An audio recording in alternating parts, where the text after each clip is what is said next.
سابق attorney general اشتر اوصاف علی نے آئین کے آرٹیکل 243 میں ترمیم کے حوالے سے تجویز دی ہے کہ ایک چیف آف ڈیفنس سٹاف ہونا چاہیے جس کے نیچے تمام فورسز کے ادارے ہوں۔ اشتر اوصاف علی نے فیڈرل کوڈ بنانے کی بھی تجویز دی جو کہ ہر صوبے میں ہو۔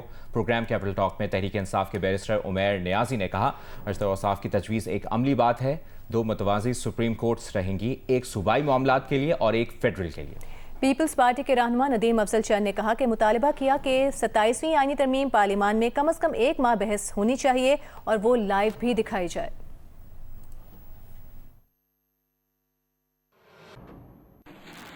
Why can't we have a chief of defense staff?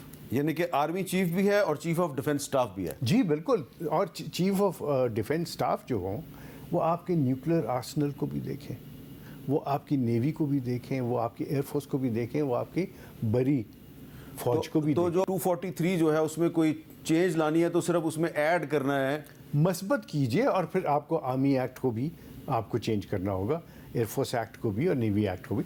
ظاہر ہے وہ اور چیف آف ڈیفنس سٹاف جو ہے وہ کسی بھی فورس سے آ سکتا ہے، آرمی سے بھی، نیوی سے بھی، ایئر فورس سے بھی۔ Why not? آپ فیڈرل کورٹ پرپوز کر رہے ہیں۔ 100% فیڈرل کورٹ ہر پروونس میں، اور پھر وہاں سے اچھا ایک منٹ، یہ میرے ذرا ناظرین کو سمجھا دیں، آپ فیڈرل کورٹ کی تجویز دے رہے ہیں، کانسٹیٹیوشنل کورٹ کی تجویز نہیں دے رہے۔ دیکھیے جب وہ فیڈرل لاز کو ایڈمنسٹر کریں گے، فیڈرل لاز کو انٹرپریٹ کریں گے، فیڈرل لا کو امپلیمنٹ کریں گے، ان کے متعلق ججمنٹس دیں گے، تو آئین بھی تو فیڈرل لا ہے۔ جو اسد صاحب پروپوز کر رہے ہیں وہ ایک پریگمیٹک بات کر رہے ہیں، وہ تو پھر 2 پیرالل سپریم کورٹس رہیں گی، ایک پروونشل سبجیکٹس کے لیے، ایک فیڈرل سبجیکٹ کے لیے، اور اسپیشلسٹ جج ہوں گے دونوں طرف پہ۔